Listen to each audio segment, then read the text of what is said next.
So, welcome to Jane Finch Political Conversation Cafe's federal election virtual town hall for the Humber River Black Creek riding.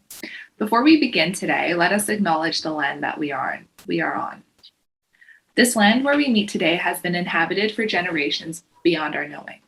As we meet today, we recognize the historical territory of the Huron-Wendat, Petun, Seneca, the Anishinaabe, and the Chippewa. This territory is covered by the Dish with One Spoon Wampum Belt Covenant, an agreement between the Haudenosaunee and the Ojibwe and allied nations to peaceably share and care for the lands and resources around the Great Lakes. We also acknowledge that Toronto is covered by Treaty 13 with the Mississaugas of the Credit. Today, this region is home to many Indigenous people from across Turtle Island, including many survivors and intergenerational family members who have been impacted by the legacy of the residential school system. Today, we stand committed to being partners in healing, reconciliation, and justice. As the primarily Black, racialized, and migrant peoples in the Jane Finch community, we are striving for our community's access to resources, including lands for our community and the Indigenous community's use. In our collective action to obtain such resources, we are simultaneously demanding support for Indigenous peoples from across Turtle Island and offering our solidarity to land back movements. Love, respect, and solidarity. So welcome again to Jane Finch Political Conversation Cafe's federal election virtual town hall for the Humber River Black Creek riding. My name is Salam Aaron, and I am one of the moderators this evening. As many of you know, the federal election will take place on September 20th, 2021. Salam, sorry, just a quick thing. We're getting messages that the sound is not high enough. Oh, okay. Is this better? Yes. Okay. So, as many of you know, the federal election will be taking place on September 20th, 2021. All candidates in Humber River, Black Creek have been invited to attend. Today, we are joined by the local candidates for the New Democratic Party, Marxist-Leninist, and Green parties, respectively. We have many concerns and hope candidates will have answers to many questions today. Just a reminder that this is an inclusive space and no offensive, discriminatory, racist, or hateful comments of any kind will be tolerated. Also, right now, you'll only be able to send messages to hosts and co-hosts, and everyone's temporarily muted, but this will change shortly. To increase the accessibility of our meetings, we have enabled live transcription. So if you click on the live transcript icon on the bottom row, you'll be able to view or hide subtitles, and this event is currently being live streamed on Facebook. So I will now pass it on to our other moderator, Anna K. Brown. Thank you so much, Salam. Can everyone hear me well? Hello, everyone. My name is Anna K. Brown, and I'll also be one of your moderators for tonight.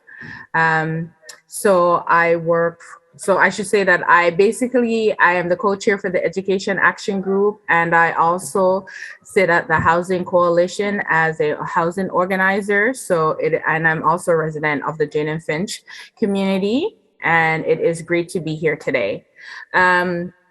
Just before we go into meeting the candidates, I just wanted to talk a little bit about why we're here today and the importance of this federal election, especially during a pandemic and many issues that our community are facing, and how maybe these candidates can offer some insight to how they would address many of these issues, from affordable housing to job security, to healthcare, and also to many issues from education around student loans and so forth. So there'll be time to discuss that, but we wanted to ensure that the community had an opportunity to be able to ask questions, and also hear the candidates' platform before they go out to the voting polls, and also in a manner that they felt safe and they were able to ask questions. It is very important that our community feels welcome and feel a part of being in space to ask these questions and to participate in the election. I know the Humber River Black Creek area has one of the lowest voters turnout, but we would all collectively would like to change that. Regardless of who folks want to vote for, that is not the issue tonight. It is about bringing the information to the residents and for them to vote accordingly to their own wishes, and how these issues are important to their families and also to their community. So once again, thank you everyone for being here today. I know it's back to school for many folks, and election is right around the corner. So once again, thank you. So just before I jump in, everyone is just in alphabetical order. I'm just gonna give each candidate about 2 to 3 minutes to just quickly introduce themselves. Please, within the 2 to 3 minutes, introduce yourself. And after that, we'll go into questions, and we'll also open it up for our participants to be able to ask questions. So the first person or first candidate, I should say, will be Matias Dovitiis. Matias, I apologize for probably mispronouncing your name. And he's the local candidate for the New Democratic Party. Matias, would you be able to just give a short intro of who you are? Thank you. And also, thank you, Annika. Was there anything else? Sorry, I was just letting everyone know that also Matias' bio will be dropped in the chat also. Okay, thank you. Thank you, Annika, and don't worry about the name. That's something that I'm used to.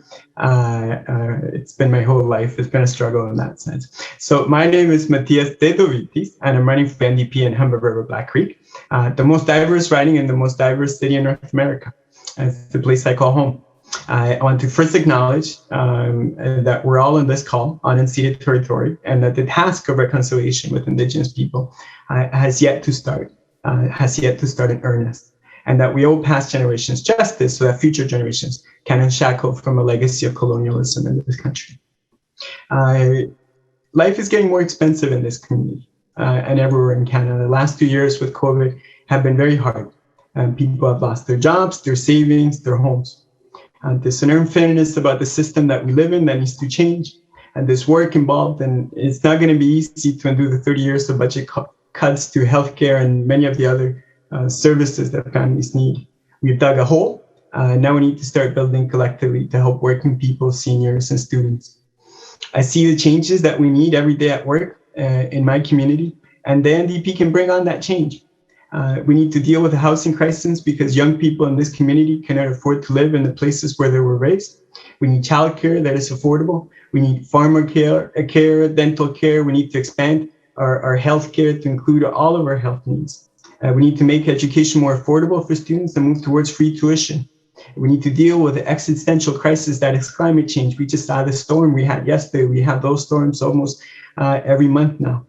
We need to engage in meaningful, real change-based reconciliation with Indigenous people and ensure that every Indigenous child has access to running water, quality education, and all the basic needs provided to other children in this country. And most importantly, we need the super rich, the 1% to pay their fair share of taxes. During COVID, regular people struggled to pay bills while the largest corporations got richer. We need to regain some balance and make sure that big phone companies, the big banks, the big oil companies pay a fair share.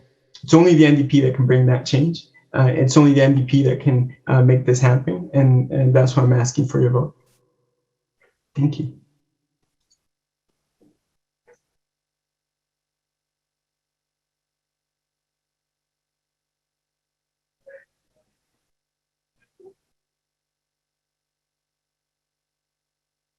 Thank you so much, Matias.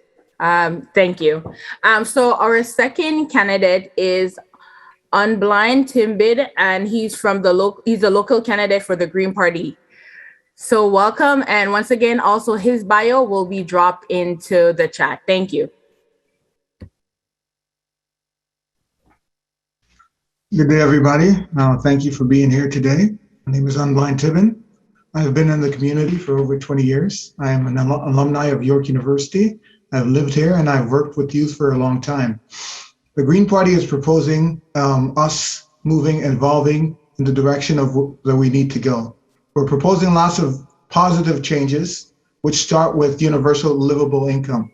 We need to have a universal livable income because like many societies around the world, we know that we need to have more than sustainable wages and wages that enable us not only to pay our bills, but to have a standard of living, which is equivocal to what we need to have. We also are pushing for universal free tuition We're looking to establish this as a foundation because we need to invest in our youth. The youth are the future. The Green Party is proposing that. The Green Party is fighting and struggling for a livable wage, as well as a universal free tuition. Access to post-secondary education is key. We need to have trained individuals. We also need to have a better housing strategy. We need to have more affordable housing, reduce the mortgage rates. We're pushing for not only affordable housing, but state-of-the-art, so we can upgrade the housing, so it can also be environmentally sound. We need to have a carbon neutral economy by 2030. That's the direction we need to go. We know that in order to ensure the future of our children and not to have cross-generational genocide, we need to preserve the environment. We need to preserve the water. We need to preserve the air from toxins. The Green Party is also pushing for the ways of life to be protected for our indigenous communities, for indigenous rights and treaties to be respected. This is a key. Of course, prior governments have paid lip service to lots of these issues and done nothing about these issues. So we need to take the opportunity. The time is for change. The time is to go green. The time is to support our youth, support the environment. We also need to support having peace of mind, food security.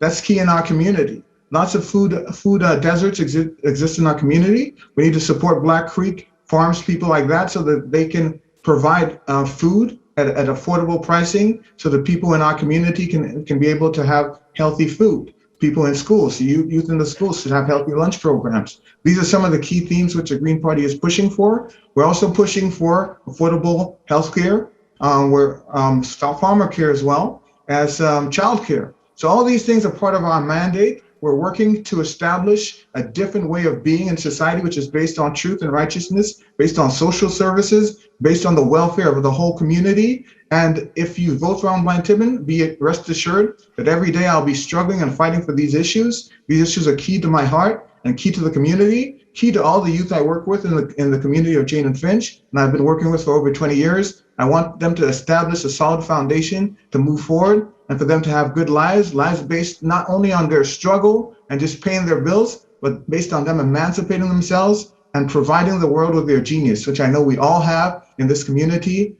but is underexploited due to all the negative tendencies and all the lack of the appropriate will of the government to see us being successful. So vote for Unblind Tibbin this coming election, and guaranteed I'll be with you in the front seat of our change and our improvement in our community and the embellishment of everything around us.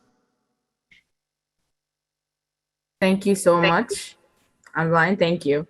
And our third candidate is Christine Nugent, and she's a candidate for the Marxist-Leninist Party of Canada. Also, her bio will be dropped into the chat. Please go ahead. Thank you. Can you hear me okay? Yes, we can. Thank you. Thank you to the residents of Humber River, Black Creek federal election riding for adding my candidacy on behalf of the Marxist-Leninist Party of Canada. This is an unnecessary election called for the purpose of attempting to have government full power to continue on a path of service to the rich, international monopolies, and continued suppressing of the rights of all. Under this pandemic, to have an election is anti-people. The people and families of this riding are dealing with many issues: back to school, a fourth wave, housing, food security, education, and poverty, and which this election will not solve if there is the same direction of the economy. The Marxist-Leninist Party of Canada calls for a new direction for the economy, one that stops paying the rich and increases funding for social programs. Through this pandemic, the work we do and the organization I participate in with workers that are injured, made ill on the job through the Ontario Network of Injured Workers Groups has witnessed government handing billions of dollars to employers through workers' compensation by lowering premiums at the expense of justice for injured workers, forcing them into poverty through denial of claims. The federal budgets of the governments in Canada are designed to ensure handouts to monopolies. Through this and the employers dictating to workers their wages and working conditions, backed by politicians and the courts, their profits are guaranteed while the rights of workers and their families of the people of Canada are denied. This is changing, though. Workers are getting organized and fighting for their rights, and success is taking place in Canada on this front. Our online pages of Workers' Forum are reporting on this.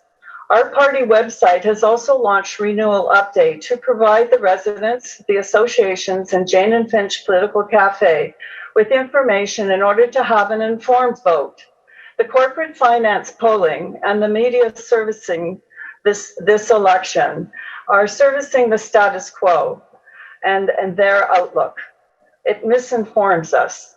There are 22 federal political parties running in this election, and the plurality of those voices must be heard. They are not heard in the main media. The people of this riding, some 100,000, must have a say in who represents them, not parties. Our political program calls for democratic renewal, which, besides an informed vote, that the residents must be able to elect and select their representatives. Many political parties dictate who their representatives are, not the people. This can be done in the form of a constituent assembly. This program would serve the voices of the associations, labor, faith groups, small and medium-sized businesses, and to do this, the process of elections must be financed, not the political parties. All elected MPs must elect the head of state. We say no to party governments. Thank you. Thank you so much, Christine. So on to our second question. And our second question would be, why should our community resident vote for you? How will you be accountable to the community if elected? And I guess it would make sense for me to just go back in the order of Matias first, then Unblind, and then Christine, if that works for everyone, okay? And each person will have 2 minutes to answer the question. So Matias, you'll be first. Thank you. I'm happy to be able to respond to that. I was thinking a lot about the question, and I talked to lots of people at the door. I love doing that. I actually missed. Your audio's gone out. Oh no! Can you go? Can you hear me now? Is this okay? Sound check. Okay. Yes, I can hear you. Can everyone else hear Matias? Okay.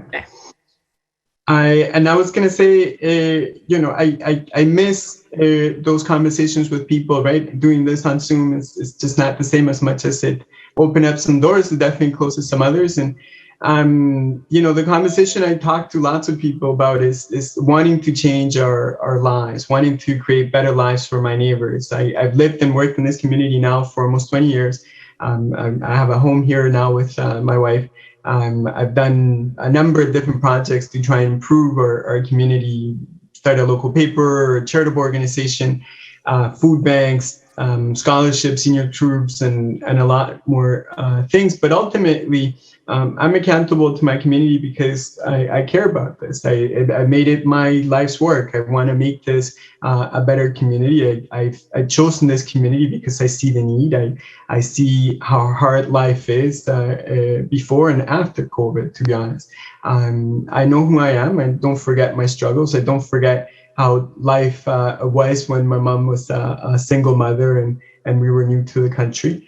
And I want to make those changes, and I want to pass it forward to other folks. I've had the privilege to be able to do lots of things to try and do some of those improvements over the last few years. Everything from planting trees, improving playgrounds, public art, bike lanes, and all types of municipal things. But ultimately, those are things that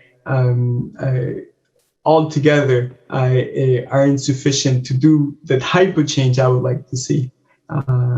We cannot fix our common problems as individuals. What we need to do is a much larger collective change, and this change can happen at the national level with different communities joining together to develop better, bigger things. In the same way that we can fix our environmental crisis by avoiding plastic straws, we need to come up with big, large programs to deal with all the problems that communities across Canada have. We need a new Green Deal to kickstart a new economy with green jobs that will transition us to a better economy. We need true reconciliation with Indigenous people across the country. We need better healthcare, affordable housing, affordable education in this community, but then also across Canada as well. And that's why I joined the NDP. I don't believe that the other major parties are there for that change. I don't believe that they will ever go after the super rich and the big corporations. And I concur with the other candidates in this debate and this conversation, that many of those changes need to come. But I think the NDP is the place to make that change. I think the NDP is the home where we can do the work to get that change actually happening in our community. And that's why I'm running. And that's why I decided to join the NDP and to be a member and now a candidate. So I hope to be able to answer more questions, and I want to thank everybody who helped to put this together, because I know it's a bit of a last minute thing with the election being called the way it was, but I want to thank everybody participating and listening tonight as well. Thank you. Thank you, Matias. Just to let everyone know, I know a few folks have been messaging when they'll be able to ask questions. So about in 15 minutes, we just have 2 small sections to go, and just to give the other candidates an opportunity to answer the question. So the next candidate will be online, and I'll repeat the question again. Why should our community resident vote for you? Will you be accountable to the community if elected? Okay, please go ahead. You have 2 minutes. Thank you. Okay, thank you for the question. Thank you for organizing this event. It speaks volumes that the conservative and the liberal chose not to be present. It speaks volume to their caring for our community. It speaks volume to their priorities. So I would like to make sure that people take note of this. I think we need to have a vision. We need to have a vision, and the vision needs to be tied into truth. It needs to be tied into truth and science. So what actually is going on in the world. All the other parties, even the NDP, have been in power before. There has been no real progress. There's been no progress towards a carbon neutral economy. Lots of the policies which are being enacted with the pipelines and everything else are moving us backwards, retrograde. We're moving towards fossil fuels again. This is a dangerous state of being. I think people should vote for me because I've been in the community for 20 years. I've been creating programs like the Achievers with Sam Emanuel. I've been creating other programs with TCHC, with youth in the community. I'm on a daily basis engaged with the youth, creating programs, assisting them when they get in trouble with the law so that they know their rights and they're able to get themselves out of these issues. And I've been working with them consistently, not only with youth, but with their families. We've been creating avenues for the families, for single mothers, to be able to support themselves, to be able to get out of lots of the quagmires they might fall into due to lack of understanding of the way things go. I've been working consistently with these with people in the community, and I'll continue to work with people in the community to make sure that their rights are protected, to make sure that their welfare is protected, and to make sure that they're able to advance in their lives and emancipate themselves so that they can actually have lives which are worth living and lives which are worth which are worthy to them. So I'll continue doing this, and I'll continue being accessible.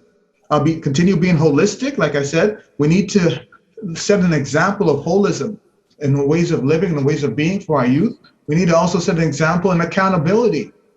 Lots of the people who go into power are not accountable. Once they're elected, they disappear, and they do not live up to what they say they're going to do. I guarantee that I will be available. I live in the community. I own property in the community. I've been in the community for a very long time. Like I said, I went to York University. So every time I'm available, I like to talk to the residents. I like to see where they're going, what issues are prime in their mind. And I know that the Green Party is pushing these issues. That's why I'm running with the Green Party, because we're pushing these issues. We're very strong, and we're taking a stand, unlike other parties that are vacillating. We're very strong with the issues which we talk about, and we will continue to push these issues, whether it's livable income, whether it's free tuition, whether it's affordable housing, whether it's food security, whether it's a universal health, childcare and pharmacare. These are things which we'll stand by, and also, of course, moving towards a carbon neutral economy is a key, because that will protect the future of future generations, enable them as well to take the opportunity to grow and not to be compromised because of our overtures. So I ask of you to vote for us, to have a vision for the future, to enact that vision and to vote with your heart, because that's basically what you need to do. This election was called in a very quick fashion to try and get a majority, and this is not what we need to have in this pandemic. But we need to turn this around. We need to make them aware that this is not where we want to go, and this is not the type of politics we want. We want ethical, clean politics, ethical, clean environment, and ethically clean, moral, ethical ways of being for our communities. So do vote for me, and I encourage you to go out and live a more holistic life as well. Thank you so much, Unblind. So I'm going to turn it over to Christine. Christine, you also have 2 minutes. Thank you. Go ahead. Would you like me to repeat the question? No, it's okay. Okay. It's great. Yeah, I'd like to take this opportunity to speak about accountability, and I welcome all the voices that are being put forward here today. One thing that I would like to raise is our party says accountability begins at home. And for our country, Canada, its foreign policy is something that is not allowed to be talked about in this election, in the last election. And as a member of the Voice of Women for Peace, I would like to take this opportunity to talk about Canada and its role in the world, because it hasn't been dealt with. And we raise this because we need to make governments accountable at home. Parties that represent the rich say, where is the money for social programs going to come from? We say if we end the war economy, there will be plenty of money for social programs. If we make Canada a zone for peace and oppose a war economy and end Canada's participation in NATO and NORAD, and billions of dollars that are going to be proposed to be spent on fighter jets and bring all our troops home, we, the people of Canada, will be able to fund the social programs as one way that we can have the funding.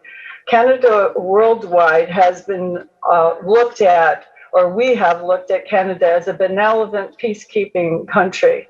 But past governments have been participating in the interference in the sovereignty of nations like Venezuela and Cuba, and supporting regime change in countries in the interest of the United States imperial aims, and are joining in the threats of war, not peace. And this is a very important issue for this community to think about and to talk about. It's a very important issue because the right of nations to decide their own future is central to our party politics. And for us, accountability does begin at home with sovereignty, reconciliation for Indigenous people, Métis, and the Inuit as front and center, and recognition of the rights of Quebec as a nation and ensuring all minorities have rights. To defend minority rights is to defend the rights of all. In our statements, we say all citizens must enjoy equal rights and duties. At the same time, it demands that the languages and cultures of all national minorities be defended. And thirdly, that all racism and acts of racial discrimination or racial violence must be severely dealt with. We say we should be all out to humanize the natural and social environment. The world is coming together to demand that proper attention be paid to Mother Earth. Monopolies and oligopolies must stop fracking, clear-cutting, detrimental mining methods, contamination of lakes and oceans, the privatization of water, and fraudulent environmental assessments. An end must also be put to the dispossession of the rightful holders and defenders of the land. And with these political outlooks, we can go and change Canada in a new direction. So I say, join us, vote Marxist-Leninist. Thank you so much, Christine. For a second part for the questions, I'm going to open it up to the local action groups. And then after that, it will be open. The floor will go to the public to be able to ask their questions or drop their questions in the chat if they're more comfortable, and we will pull it from there and ask the questions. So I'm going to move over to the action groups. So I'm going to start with, I have them in order. I'm going to start with the Jane and Finch Education Action Group. Could you please go ahead with your question? And it's pertaining to education. Thank you. Need to identify who, so we can actually. I'm gonna unmute. Let everybody to be able to unmute themselves. No. Okay. So now they can unmute themselves, and the chat room is gonna be also open for everyone. Okay. Please follow all the ground rules. No problem. Thank you, Fareed. Please go ahead, the representative for the Jane and Finch Education Action Group. Okay, hello, can you hear me? Yes, we can. Okay, hi, my name is Kamisha and I'm representative of the Jane and Finch Education Action Group. And my question is to all the candidates is, student loan and student debt has been a crippling factor for many low-income residents. How do you plan to tackle student debt if elected? Thank you for your question. And I think it's best if we just do it in the same order, or we can, if we want to start, we can start with Christine and then go to Unblind and then Matias. We can either do it that way or go back to the original way. All right. Okay. We'll go. Okay. So we'll keep it then. Matias, go ahead first and then Unblind and then Christine. Okay. And please, 2 minutes, please. Thank you. Okay, thanks so much for your question. This is a very significant question for this neighborhood for two reasons. One of them is obviously we have York University and Seneca College that have campuses, and we have a lot of students, but also because this is the neighborhood that has a significant population of newcomers to a country, and education in a democracy is supposed to be the way in which families are able to climb up and do better. Right? It's the ladder by which generations are supposed to be able to improve, and to some degree that has been the case in Canada for some communities for some of the time. But what we know is that in this community there are many folks that aren't able to send their kids to school anymore because of the rising cost of education and the rising cost of housing and other things of that nature. So to answer the question, there are two things that we're looking at with the ultimate goal of our party to have free tuition.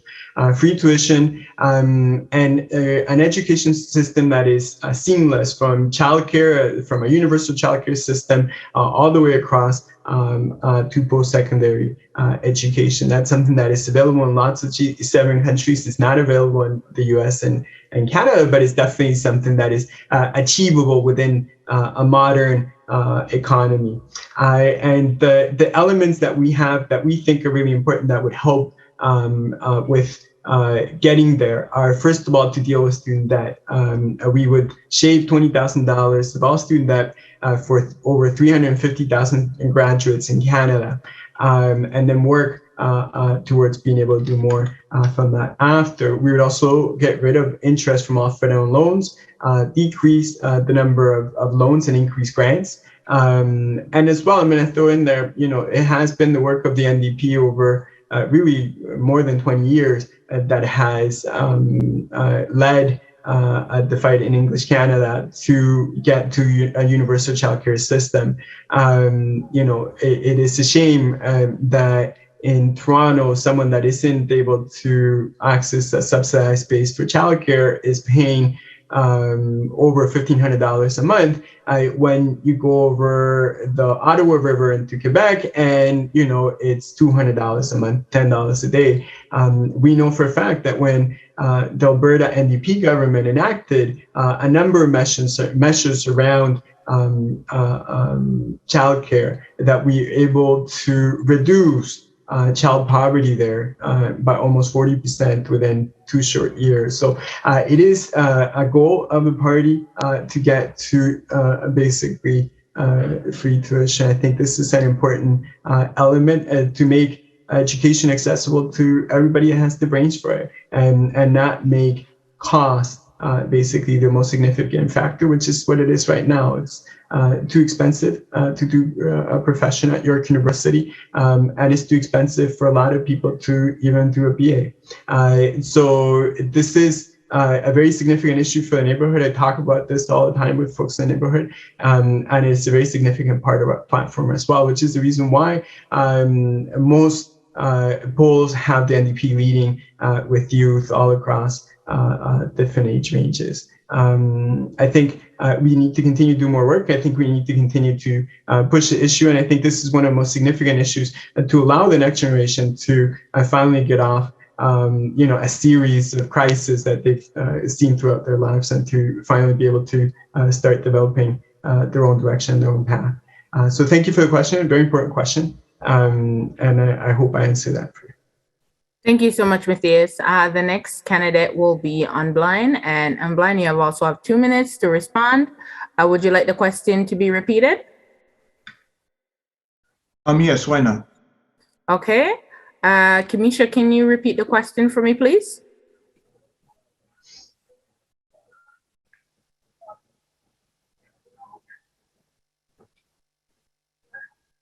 Sorry. Oops, sorry. Okay, so my question is,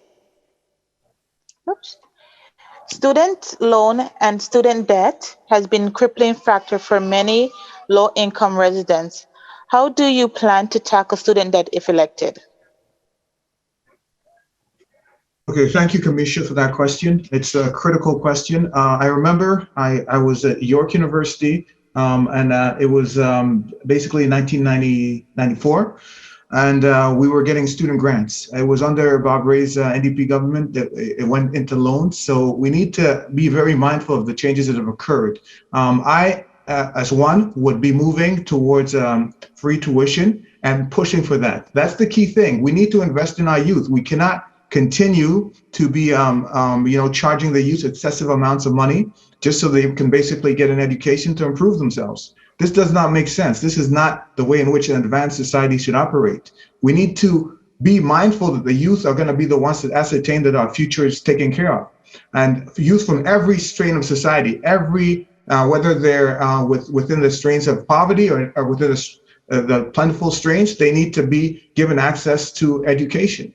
So for me, the key thing is pushing towards free tuition, accessible to everybody who has the qualities in order to get it. And that's key. Another key thing is elimination of those loans. We need to have an amnesty for the people with loans so that they can actually not only reduce the interest, but eventually those loans can be removed so that they can be actually free of that debt. The key thing, which we don't understand, which we don't have the will to move and to change, is the fact that people are going to be in dire straits even after they graduate, based on the amount of debt they've secured just by trying to improve their lives and trying to be productive citizens in this community. So my priority would definitely be education, would be moving on this, doing all that I can within the framework of being elected so that we can move towards free tuition. We can at least move to alleviate the debt for the students who are partaking in education, and a continuous work on that, because this is a critical item which we cannot just talk about during election time and put in the back burner after we've got elected. I think lots of times that's what's happening. We need to be active. We need to be proactive. We need to press the government. We need to make them understand that the youth are a very important part of our community. Youth from every stratus of society, whether they're in poverty, whether they're living more wealthy lives, well-to-do lives, they all are equally as important, and therefore they should equally have access to education, post-secondary education, quality education. Like I was saying before, from childcare all the way down to post-secondary education, it needs to be affordable. It also needs to be accessible, and I'll definitely be pushing in order for us to get free tuition, in order for us to get loans removed from those who have already taken that big step and put themselves at risk by getting extraneous amounts of loans.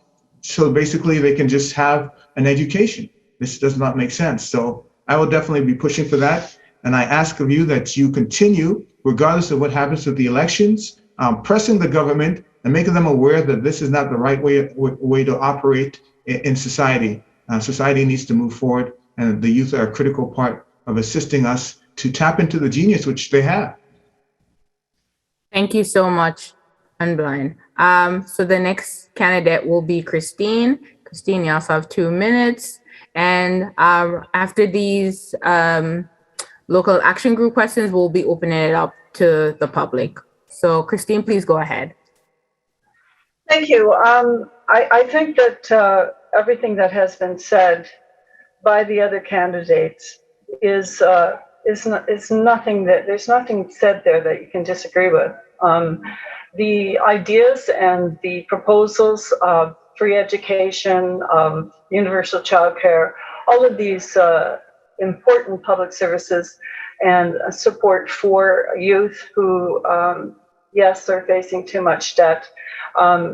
Yes, they shouldn't have any debt. Yes, we should have free education. So this has been talked about over and over and over again. And I agree with the candidates that have said, you know, after this election, carry on with your fight, put your proposals forward. And the issue here is, you know, the two political parties that aren't here, that are too elitist to show up and have ears to hear the voices of this community. This is the problem. These political parties that have been running the government, they operate in order to service the rich, and they hand out our money to monopolies, and they claim that that's going to produce jobs for people. And we know that that's not the case, that manufacturing has been destroyed. So the youth who do come out of our educational institutions have to struggle in order to get, you know, jobs with a living wage and on top of their debt. So we do have to tackle the issue of a new direction for the economy, because the education is a right. It's a right of it's a right because you're human. By virtue of being human, you have the right to education. And so, yes, it should be free. Society should support it.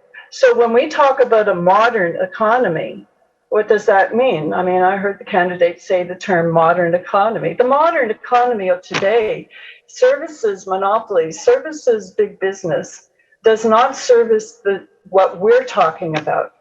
That doesn't mean we don't stop fighting for these things. We fight for them day in and day out. And we don't allow that once every 4 years we get a vote and then we go to sleep. I agree. But it's really important that the political discussion take place of direction of the economy that stops paying the rich, stop giving them all our money, and increase the funding for social programs so that we can have our rights. Thank you so much, Christine. I'm going to move it over to the next action group, and that would be the housing group, the Jane and Finch housing group. So if you're able to unmute yourself and ask the question, please go ahead from the housing group. Hi, good night. My name is Malicia, and I'm representing Jane and Finch Housing Coalition tonight. And my question is, the Jane and Finch community and surrounding communities are seeing a lot of redevelopment. How do you ensure that truly affordable housing options are available for low to moderate income residents? Thank you for your question. Mel? Yes, thank you.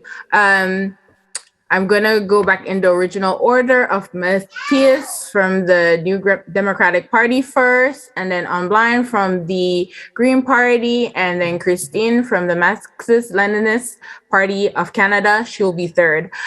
So once again, Matias, 2 minutes. Go ahead. Thank you, Mel, for the question. The housing market in the city of Toronto has exploded in a sense that has actually made people unable to continue to be housed in the areas where they live. And it isn't just younger people, because we were talking about student debt, right? You know, I came out of university with $60,000 worth of debt. I come from a working class family, and it took me years to pay it off, but it was 20 years ago. and I could then take the time to save money and eventually I'll say, well, buy something. That's not available for the younger generation anymore because they're not able to ever get to the point where they can save enough money to buy a home. I think we all understand this. It's actually one of my talking points at the door because when I ask older and middle-aged type folks that actually own their homes, I ask them, could you afford your house today? And they say no. So it isn't lower income folks only that are having an issue of affordability. It is everybody that's having an issue of affordability except for the very rich. And it is the development industry in cahoots with the folks in Ottawa that has allowed this to happen. Under the guise of saying that we're going to protect folks so that they can continue to pay their mortgage and not lose their homes, we basically created $750 billion in securities so that the banks would not ever have to face the risk of their loans to those people holding the mortgages. Right? $750 billion that could have done a lot of other things. The priorities for the current Liberal government have been to basically protect the rich companies, the super rich, and that includes the development industry. At the corner of Weston and Finch, there are a number of buildings going up. They're all rentals. They basically are being put together by a single developer, and they got over $100 million from Ottawa to build the rental housing.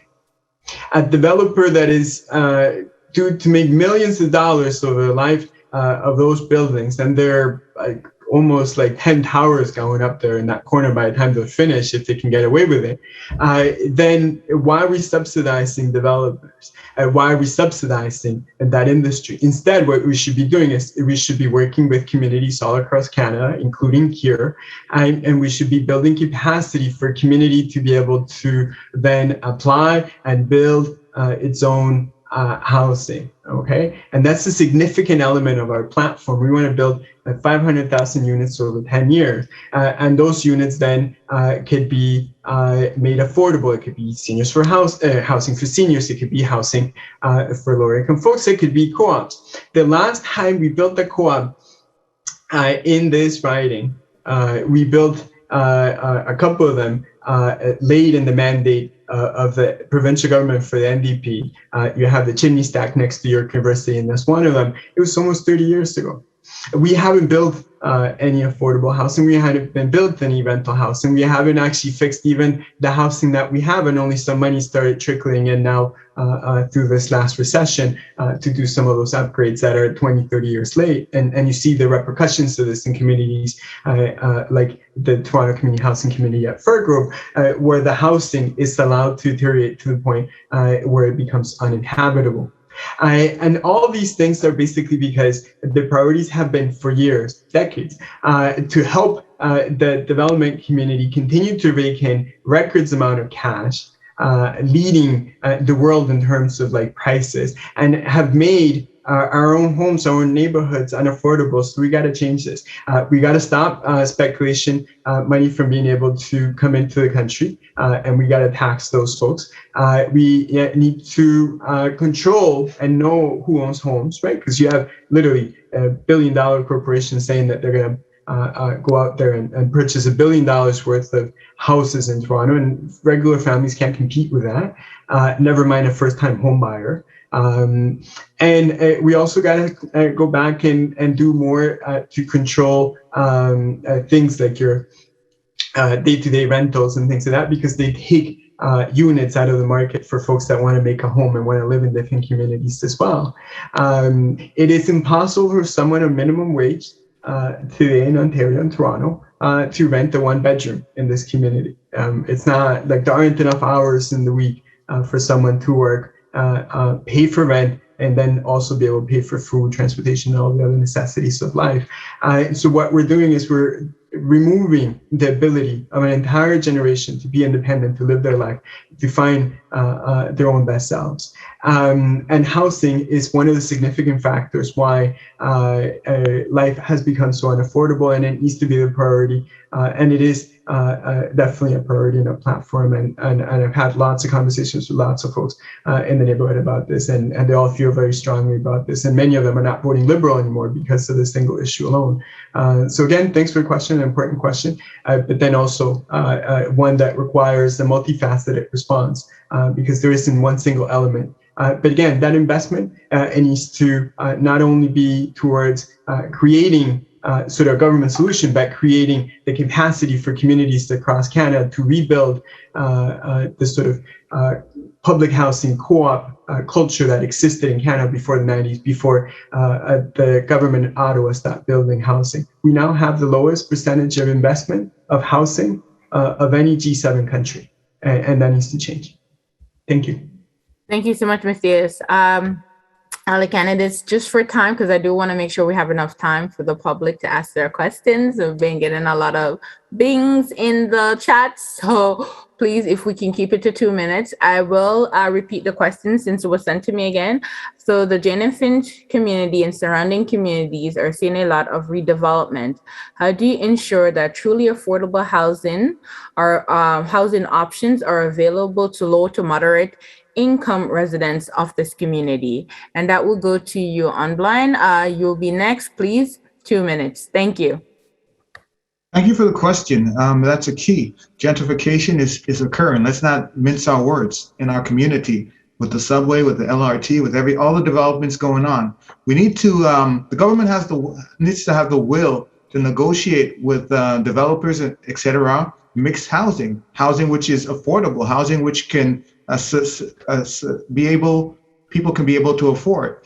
The key thing, I think, is to have the will to do this. Not only the will to do this, to create mixed housing where people can stay and reside in Jane and Finch or reside in Humber River, Black Creek, even if they have, whether they're middle income or low income. We need to work out units whereby which they're able to afford it, units which are subsidized, which are part of the actual deal we should make with developers. We also need to be at the table to make sure that the current housing accommodation is replenished. It's actually renovated because like Matias was mentioning, lots of the buildings are being dilapidated, they're not being taken care of, and they're falling apart. We need to not only have affordable housing, but quality housing, and the affordable housing which we already have needs to be replenished, it needs to be renovated, it needs to be made energy efficient so it'll be state of the art. We want people who are living in these units and living in this affordable housing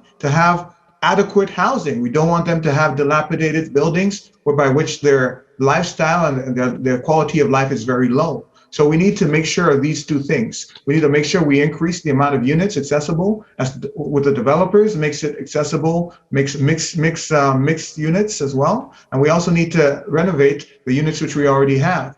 Green Party will push for both those things, and we'll push in order to make it accessible, and that housing, of course, accommodation is a right, like we'd mentioned before, which people do have, and which we need to be at the table when we're negotiating these deals with developers, so that we do have the ability of low income and middle income people to remain in the neighborhood, and not like Regent Park where they're being evicted, they're being sent out to different parts of the city due to the fact that they cannot afford the new developments which are being raised. Of course, we also need to work on reducing the mortgage rates so that people who are moving into first homes are able to afford purchasing these homes as well. And this is part of the plan which we do have and which we will consistently push in order for it to manifest. So that's some of the main things, the key things which I'll be pushing for.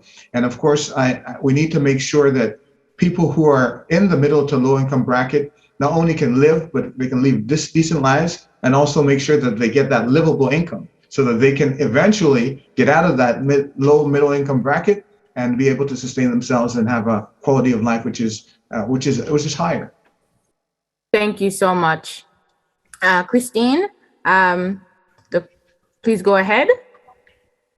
Thank you. I think we also have to talk about people's income, like in terms of wages and that workers have had for the last 20 years have not gone up. And so, you'll have a crisis of wages and working conditions being frozen and in many cases being rolled back. And so the other thing is a lot of the discussion about housing is not discussing rental. It's mostly discussing, that we need to build more houses. So the developers don't give us a table. We do not have a seat at the table with developers. We have politicians that play into their hands. And so it's time for that kind of change where, the decision-making has to happen. So who decides these things? So to empower yourself in this day and age is to have your organizations, Jane and Finch Housing Coalition, Jane Finch Education Action Group. We need those kinds of organizations all across the country, and they are probably budding all over across the country after this pandemic, with the evictions, with the homelessness, so with the lack of jobs. So I think that it's time that we look at what Jane and Finch is doing, that encourage them to continue to speak out, to organize and have their voices heard. And I know that we would welcome your reports and your findings and your decision making for all of the action groups that you have in the pages of our website, so that we can share your experience, which I know is very rich, across the country. Thank you so much. I'm going to go to our third action group, and it is the Black Creek Food Justice Network. So if that representative can unmute and ask their question, go ahead, please. And once again, each candidate have 2 minutes. I do, after this, want to open it up to the public to ask your questions, okay? Please go ahead. Thank you so much, Anna Kay. Hi, everyone. I'm Ama from the Black Creek Food Justice Network. The question that I have is in relation to food security within the community. As you all know, the pandemic, of course, exacerbated a lot of the issues around food insecurity. So we went from nationally 4.4 million people to now about almost closer to 6 million people that are food insecure.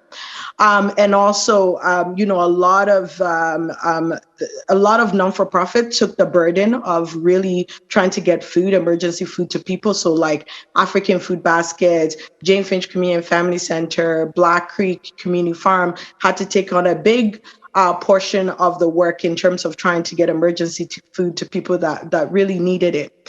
The question is more around, and also, as you know, there's a national food council that just been struck. And I want to, we want to understand what are you and your party going to do to address food insecurity within our community? Thank you. Thank you, Emma. Once again, candidates, please limit it to 2 minutes. I don't enjoy cutting someone off or stopping someone, but I will if I need to. So please limit it to 2 minutes. Thank you so much. Thank you. If I can go first. Go ahead, Matias. Yes, go. Let's continue in the same order. If you first, go ahead. Okay. Thank you. So thank you for the question. The number one action that needs to happen in Canada to deal with the greatest source of food insecurity is to enact the National Nutrition Program for Children, a universal national nutrition program for children all across Canada, to ensure that, the sort of mishmash of networks, formal and informal, that had to spring up to deal with the increased demand through COVID, can lead to a much better resource program that would actually be able to reach all children across Canada. There are 17,000 kids in this district that utilize some form of nutritional program in their schools. Almost all the schools in the neighborhood actually require that program. Having that across Canada and having proper funding for that type of program can ensure that there's a better nutrition, better food, and that can deal with a number of the different issues that come from it. Outside of that, we need to create self-reliant food networks that are local and that will allow a more sustainable, environmentally sustainable and economically sustainable forms of food production as we deal with climate change and we deal with issues around logistics and getting food across places. You see droughts in the Western US over the summer, and we've seen the price changes. Okay, so we need to figure out how to produce food locally, and we need to encourage that local food production in urban and rural areas, and the networks that will allow more resiliency in the system to have that. And lastly, we need a national food policy working together with communities across Canada to allow us as well, not just to be able to produce food in independent, more sustainable ways, but then also to track the nutritional value and what goes into the food. And so we have healthier food going out to our different communities throughout the country. Thank you for the question. Thank you, Matias. Unblind, please go ahead, unmute yourself in 2 minutes. Thank you. Okay, thank you for the question, Amma. I've worked with African Food Basket with Brother Zola for a while in terms of the community. I've worked with local farmers, and I think that it's very important that we start moving towards a true economy of food security. We cannot just pay lip service to this. We need to have all hands on deck. We know that these different organizations are aware of the community, aware of the needs of the community. We need to put resources into these organizations so that they can serve the purpose they're here to serve, make food accessible and make food affordable so people in the community can have access to these, whether it's organic, whether it's local, whatever it might be. We need to give more resources to these organizations so that they can tap into the community, provide the community with the food that they need, because of course farming is critical. We also need to support community gardens. We need to have people in the community, especially young people from a young age, get invested in growing, cultivating food and doing this themselves so that they know that they have access to being able to do this. It's autonomy. We need autonomy. We need food autonomy, food security, and we need to support all organizations that are promoting this in the community, creating an awareness around what is sustainable diets, what is healthy diets, how to live healthy. All these organizations need to be supported, and we need to make the food affordable, accessible, and we need to be have the will to do it. We cannot just talk about a universal program to feed the children in the schools. We need to supply resources so that the youth in the schools have access to lunch programs where they're not drinking pop all the time, eating very nauseous sugar and salty foods, but they have access to healthy diets. This is key. Once we get this information and we start supporting the schools, augmenting their budgets for creating lunch programs, we'll have more food security, we'll have more food knowledge and food wisdom around the community, and we'll also have a better health for the community, from the children to the adults. So we need to have a strategy which starts with supporting these organizations that are in charge of producing and supplying food to the community. And then we also need to support the lunch programs within the schools, access to healthy food, and access to information about what it constitutes a healthy diet. Those things are key as well. So we need to have, on all fronts, we need to approach this issue. Thank you so much, Unblind. And the next candidate will be Christine. Christine, please go ahead. 2 minutes. Thank you so much. Well, it's obvious to me that the solutions are there, that these organizations have the solutions to the problems. So what we hear is that there needs to be resources. So please start looking at where do those resources come from. That they come from governments who have the funding, but do not give it to the organizations, do not give it to the programs, do not give it to the solutions that all of you are, both of you are putting forward. These, they're great solutions. So politically, we have to start looking at a new direction for the economy where money is not handed out to the rich. So when we say stop paying the rich, increase funding in social programs, that means that there'll be resources for your organization so that you can put forward the wonderful solutions that you have. So the problem isn't that we don't know the solution. The problem with housing as a right and education as a right is that we have governments that serve the rich. So let's say that. Let's organize in that direction. Say we want a different economy that doesn't fund all of just pay attention to how much money is handed out. How many billions of dollars for fighter jets? Think about that. And we don't have money for community gardens or for organizations that fight for food security. It's ludicrous. So I think we have to head into that direction of a new direction for the economy, so that we hold to account whatever government gets into power on this question. Thank you so much, Christine. Our final question will be coming from the Jane and Finch Action Against Poverty. Can the representative of that group please unmute and state their question? Thank you so much. Once again, all candidates have 2 minutes so that I can finally open it up to the public. Thank you. Hi, everyone. I'm going to try to keep my question short. My name is Butterfly. I'm a resident member of JFAP. We're a nonpartisan anti-poverty, social justice, resident-led group in the neighborhood. And we've been around for almost 13 years, working around a variety of issues, workers' rights, deportation and raids, policing, cops in schools, gentrification. So it won't be any surprise that I'm going to ask a poverty reduction question. So it's a two-parter. In specifics, what is the platform or the plan around a poverty reduction strategy? But to drill down on the question around what is the national plan for a national minimum wage strategy, paid sick days, a response to temp agency that exploits our residents' labor.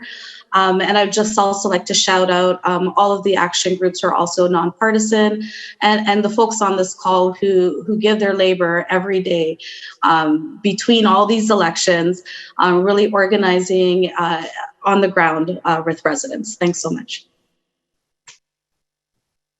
Thank you so much, Butterfly, for your question. I probably will need a breakdown of your question in the chat, if that's great.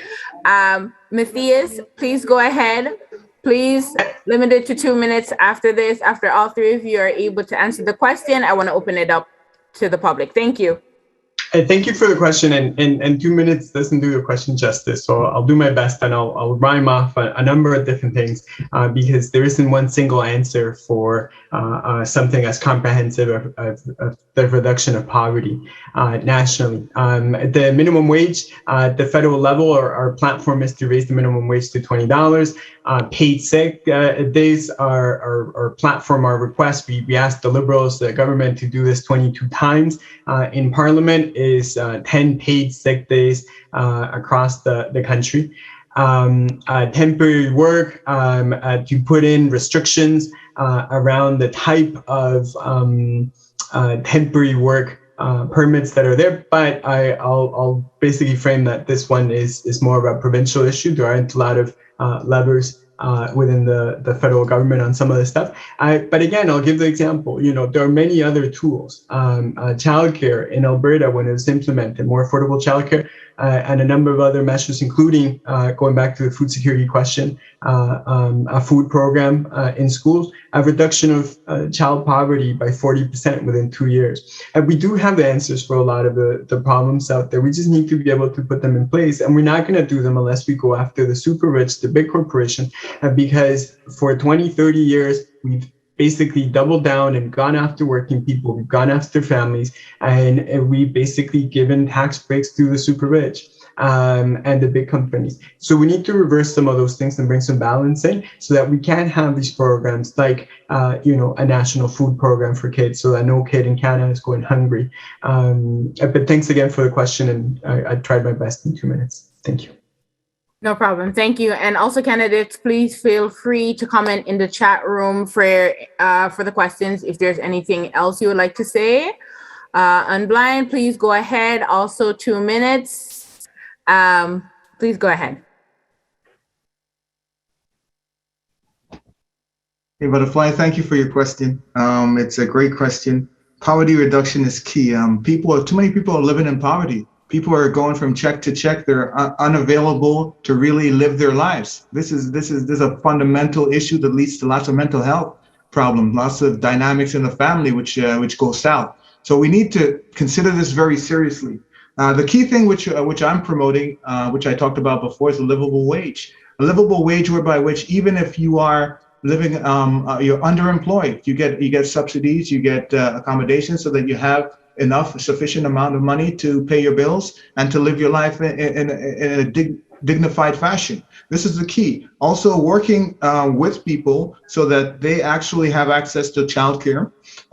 Universal childcare is key as well, so that you can actually be employed and your child can be taken care of. We're working on these two factors. These two factors need to work together. We cannot have people working for $15 an hour and living a wholesome life. It doesn't work that way. I know people who work 3, 4, 5 jobs just to pay their bills. This does not make any sense. This is going to wear you out. This is going to cause lots of disharmony in your life. So for me, the key thing is pushing for a livable income, a livable wage, making sure the livable wage is something which is sustainable, something which allows you to live your life and to get out of poverty. The key is not giving people, continuously giving people little things and little tidbits. The key is making sure that everybody understands that the livable wage is there so people can actually live their lives, not so people can get a one-up on anybody else, but so they can live their lives and be productive. Lots of the key issues which come up in society are caused due to poverty. Poverty is something which inhibits us from developing ourselves. So working with the livable wage, working with affordable housing as well, working with creating units whereby which people can afford those livable those units, as well as universal childcare, and of course working down the line for that what we talked about, access to education all the way to secondary and post-secondary.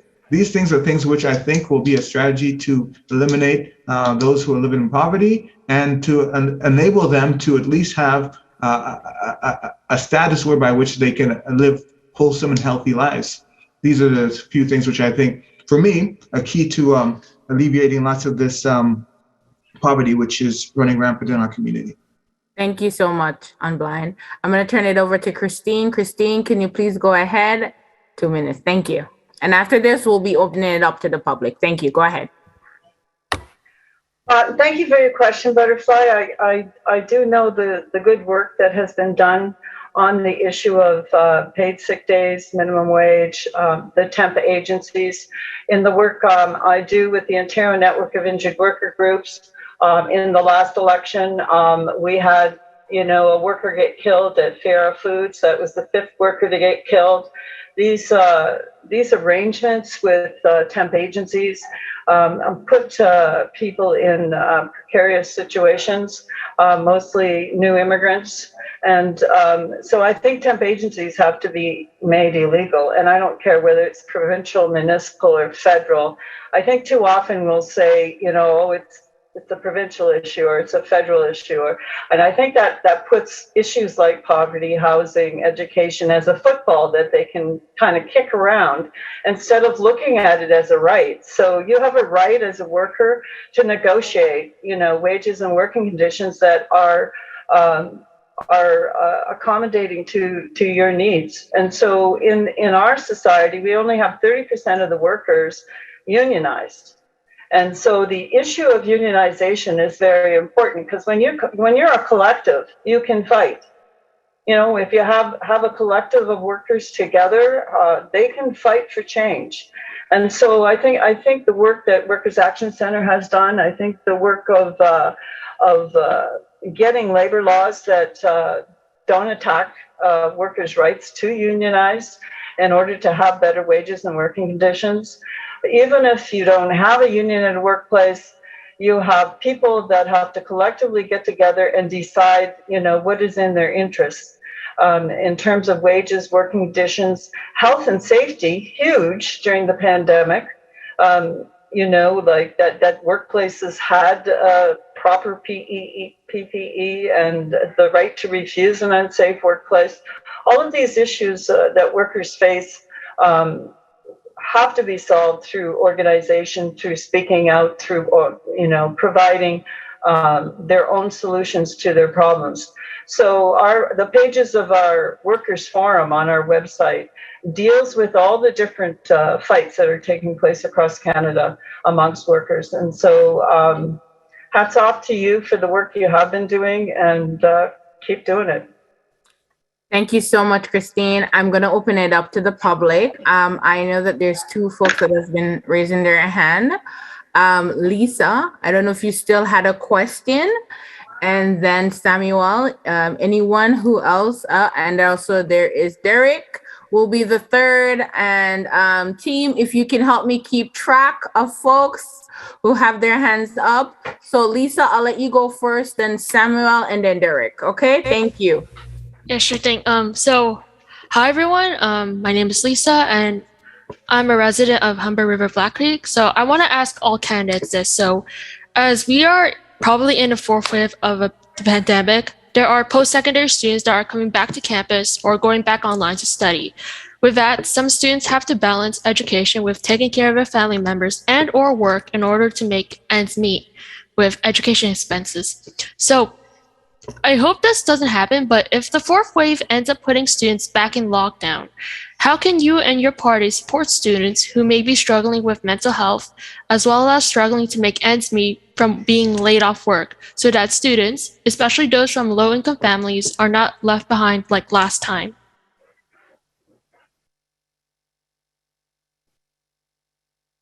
Thank you so much, Lisa, for your question. Candidates, I'm going to limit it to a minute to answer the question, please. So 1 minute. So we'll start with Matias. Did you want to go ahead first? Or Unblind? I can go first. If you want to check with the other candidates, if they or Christine, I can work it that way. Just limit it to a minute, please. There's quite a lot. Okay. Yeah. No, this is a crisis that you're talking about. It was a crisis for the youth and students and the families and those that had to work. I mean, it's a crisis, and the solution to that crisis isn't going to be some policy, that the government's going to put in place. I think the only solutions we have at this time is to continue to fight for your rights. So I think you have to organize. I think the youth and students have to organize, and they have to collectively come together in order to make their demands heard. Because it's not, we do not have governments that care about our health. If they cared about our health, we wouldn't have a fourth wave. And so these governments have to be thrown out. There's no doubt about it. And I think that I hear in your voice that the solutions to your problems are not going to be solved from the existing governments that we have. And I think that you have to organize just like the Jane and Finch organizations do. You have to get your youth together, your students together, and fight. Thank you so much, Christine. Did any of the other candidates wanted to answer the question? I could go because I guess we're going in the opposite order. Okay, so that's okay? Yeah, go ahead. So I think that it doesn't make any sense that the benefits for the pandemic are ceasing before the end of the pandemic. The pandemic is still ongoing, and the benefits need to continue until the pandemic is over. And we need to continue to assist those who are in need during the pandemic to make sure they have access to health healthcare, mental health services, as well as they have access to remuneration and to funding so that they can live their lives. So for me, anything which relates to the pandemic, it's really, when we look at what has been done currently, it's very ad hoc, right? People have been compensated, but it's not complete. People have been assisted, but the assistance has stopped. So we need to rethink and rejig all the policies which are in place, make sure that we have a long-lasting policy of support for people until the end of the pandemic, not until the middle. So even after if there's a fourth wave or a fifth wave, we continue assisting people. And this is the direction the economy needs to go. If not, we're going to have, like you say, lots of people who are going to run into lots of issues down the road, which could have been prevented if we had just been more proactive and had a vision that lasted for the duration of the pandemic. Me, myself, I think that even in terms of employment, there was pandemic pays which were given to primary workers, and those have ceased. But these are things which I think if we are proactive, we need to continue, and we need to continue with all these measures till post-pandemic days. And at that point, that's when we need to, if necessary, remove these measures which are in place, because we are in an economy which is in need of support in every aspect. Thank you so much. If Matias, I can answer as well. Okay, so go thank you, Lisa, for the question. I've talked to dozens of students about very similar issues. It's very expensive. It's incredibly expensive for students now, and there are a number of things that we need to do in order to make life more affordable for folks, because otherwise we're not able to enjoy life, right? Life shouldn't just be about paying bills, right? And the most significant step that we can do to help students and everybody else, to be honest, is adding mental health costs to the health system in Canada. We talk about having a universal health system, but we don't have one. We need, in order for us to be able to say that, we need to add mental health as well as a number of other things. And that's one significant step would deal with issues, but often that's after the fact. We also need to deal with student debt. We need to reduce the cost of tuition. We need to move towards having a lower tuition cost. And that's a conversation that needs to happen with the different provinces, but the funding can come from Ottawa. And we can, once again, have public institutions that are not chasing international student dollars all over the place, but are instead focusing on providing better educational environments for our students. And then lastly, for students that are renting, a $5,000 emergency rent, well, for everybody, but definitely would help students to get folks through the pandemic, because we are going through an emergency, and we should make emergency tools available for folks that are having those type of issues as well. If you're a student, you're paying rent, you're helping family, then you need the help as well. So thank you again for the question. I hope that answered it. A minute is short to try and get everything in.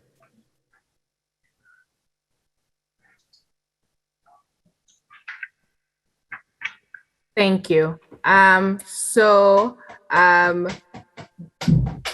Going forward, they did tell me that I can do 90 seconds for each candidate. I guess the 30 seconds will help just to be able to answer the question. So the next person will be Samuel. Samuel, if you're able, once you ask your question, to lower your hand so we can keep a track of who's asking the questions and who have had an opportunity to ask the questions.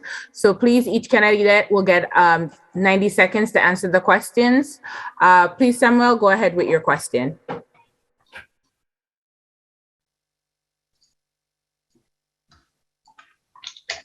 Thank you, folks, for this wonderful meeting. A lot has been mentioned that I stand for, dwelling from the work conditions, the housing. I want to talk about, well, some bit of immigration, but I'll talk about it. I have questions about it. But before I go anywhere, let me ask this. This distorted view is a symbol of how others view the Jane and Finch community. leading to devastating effects to the residents. Now, the question that I have for the candidates is how, before I ask the question, I need to inform you that how even we would need to stand still. Time is continuously moving. So how are the candidates participating in rebranding or strategizing to keep us in motion? To have a new Jane and Finch. My next question is a global question. Canada is listed as one of the Great Eight, and yet groups of people, as you know, the Jane and Finch area can be commonly known as one area with lots of immigrants. So from the countries we come from, we would list Canada as one of the Great Eight, and actually we come from the third world countries where dictatorship is a threat to our countries. And we will point out that the imperialism from the Great Eight countries is the one which has kept our countries to die in the darkness, because we even lose the freedom of speech. So I have a question to the candidates that how are you planning to put a favorable Canada-African policy that will be a policy that will bring peace instead of leaving us in pieces? And then the other point that I would like you to note, I would like candidates to note that as much as their efforts to work upon mental health, there is what you're doing as curing instead of preventing. You never know what brings mental health to some of us here. Being that we're a good number of immigrants, we have families back home. I have my family in Uganda, and others have in different parts, including our friends from Afghanistan. So we will never settle in Canada, as much sweet as it may be, as much as we may think it may be a promised land of honey and milk. I need to inform you that our hearts will never settle when our families, our people are dying. And we'll dig into the root cause. And for as much as we find out that Canada is involved, directly or indirectly, this will cause a lot of bad mental health. I'm speaking this not in a bad way, but I'm speaking the bitter truth. The world is looking, we are looking, and we are looking up to our leaders. We need leaders that represent us to have a better life the few days we are on earth here. Thank you very much. Thank you, Samuel, for your question. Each candidate will have 90 seconds to answer. I can go first. Go ahead. Go ahead. Thank you. Thank you for that question. I think it's critical to have a global perspective on these issues. I know that people who are immigrants have families back home. I myself have families in Sierra Leone. I also worked in Nigeria and Cameroon for a while.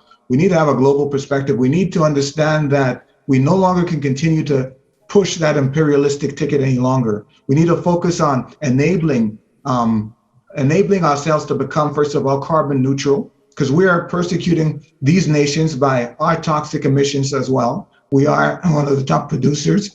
So we need to rethink and rejig our foreign policy. We need to work on establishing links with partners in these regions who are working on the same agenda so that we can have a more cleaner environment. And of course, we can have an environment whereby which people can live their lives sustainably. And we cannot have things like waste being imported to countries and to foreign countries, third world countries. We need to have a policy, a foreign policy which is ethical, based on growth of the environment and support for the people who are protecting the environment, and based on support for the human rights of people in these countries, because we need to have support for human rights, not support for the major corporations or for governments which we might be in bed with. These key things are things which have been happening with the Trudeau government. They've been happening quite a bit. We need to have an egalitarian perspective whereby which human rights ethics become part of our fundamental outlook on how foreign policy is invigorated. This is the key. And we need to understand that we have a plethora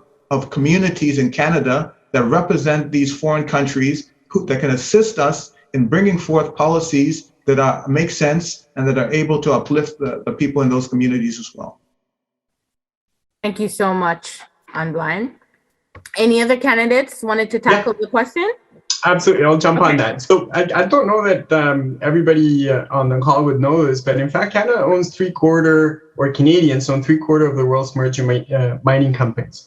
And we're actually responsible through those corporations, whether we want it or not, for some really terrible atrocities throughout the world and destruction of natural environments and things of that nature. One of the things that Canadian policy, particularly since the 1990s, has helped to do is to push those corporations to continue to go out into the world and successfully mine for resources. That brings in a lot of money for Bay Street, and that brings in a lot of money for those companies. But it doesn't help Canadians, regular Canadians per se. Those monies never touch ground, so to speak.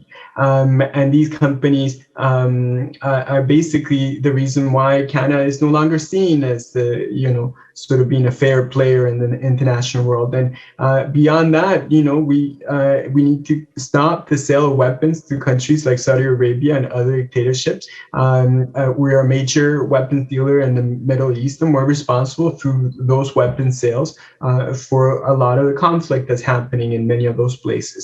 And closer to our backyard, Canada was the major pusher in what's called the Lima Group in Latin America, and the pushing out of democratically elected governments in Latin American countries, most famously in Bolivia, but that wasn't the only case. Very ironic. Not even Peru now belongs to the Lima Group, and this from a beginning of over a dozen countries, there's only a handful of countries with Canada now in that group. Well, we need to leave the Lima Group like many of the other democratically elected governments have done, and we need to back a foreign policy that is based on human rights, democracy, and sovereignty. Countries need to independently choose who it is that governs them, and Canada has no authority to try and tell the rest of the world how to govern themselves. In fact, we need to start looking at electoral reform in Canada and how we treat Indigenous people in Canada before we can start lecturing other people abroad, I think. But great question. I only have a little bit of time. I hope I was able to give you some insight into my positions. Thank you. Thank you so much, Matias. Christine, did you want to respond or? Yeah, I just want to let Samuel know that our party stands for status for all in terms of migrants. And so it's a very important issue across the country that all migrants have status. At this point, many do not have health care, do not have workers' compensation. So our party does stand for status for all. And the other point I have dealt with Canada. Canada was founded on a colonial project, of oppression and the devastation of our Indigenous people based on racism and taking their lands and their livelihoods away. That's Canada. I come to Canada as a settler from the 1600s, and this is the Canada that I know historically. And presently, much like Matias has said, Canada has become an appeaser of US imperialism in the world. And to want to spend billions of dollars on fighter jets, we don't need them to defend Canada. So it shows you that this war economy has to be opposed. Canada needs to be a zone for peace, so that when immigrants come here, they feel that peace. They don't feel a country that is oppressing other countries and undermining their sovereignty. And a lot of this is done in the back rooms. We aren't allowed to talk about foreign affairs and elections. This is the first time I hear this discussion. And you will not hear it in the media, and you will not hear it in many all candidates meetings. And it's a very serious issue that you have brought up, and I appreciate your question. Thank you so much, Christine. I'm going to go over to the next person, which is Derek. Please state your question, and each candidate will have 90 seconds to answer. Please go ahead. Hi, can you hear me? Yes, we can. Awesome. So my name is Derek Chica. I'm a lead guidance counselor in the area, in the riding. There are a significant number of undocumented peoples in the riding, or peoples with precarious immigration statuses. I know some of you already touched upon this, but I just want to go a little bit deeper. How will you support undocumented families, both through immigration pathways and through social services that are much needed for them as well?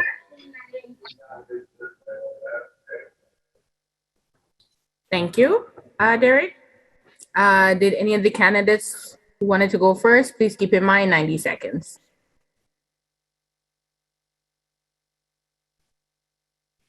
I can go first if folks want. So thank you for the question. I worked a summer as a student teaching English to migrant workers in a farm in Ontario. So I know the precariousness of the firsthand from having to do the labor that many of the over 30,000 migrants that come to Canada to farm our food have to do. I did that when I was younger, and it always stayed with me. I'm very happy to know lots of activists in the neighborhood that work with some of these folks. Specifically, your answer, we need to create better pathways towards family reunification for families. The sort of single family model that we have doesn't work for a lot of folks, and the networks that people leave behind make the immigration process that much more difficult. That was my own experience when I came to Canada, and we need to make the pathway towards folks that are already in Canada easier for folks as well. Anyways, we only have 2 minutes, so it's a great question. There's lots of work on this. There's lots more work to do, but thanks for bringing this up. Thank you. Thank you, Matias. Also, please feel free to drop any additional comments in the chat. Any other candidates? Yeah, Christine, I just want to. I think you probably know a lot about this issue, but it's very straightforward that we have taken a position, and our party takes a position that no one is illegal, and that people have the right, because they are human, to all the same services. And that means healthcare, that means workers' compensation, that means education. So the issue is status for all, and that's the fight that we have to win. Thank you so much, Christine. For anyone who's not asking a question, if you can please mute, that would be great. Unblind, I didn't know if you wanted to answer the question, or we can go on to the other person. Yeah, I think that the key factor here is that the will of the government. I mean, are we willing to establish pathways to people getting their statuses that they need? I know that lots of things are being alleviated in terms of whether it was the Syrian or the Afghan refugees coming in. we need to have pathways for everybody within the country to get a status, because there's no reason why they shouldn't. And in the meanwhile, we need to be able to support them. So I'm all for supporting them until they get the status that they need. And we are pushing for that, so that at the end of the day, we understand that the value of people. Muted. Sorry.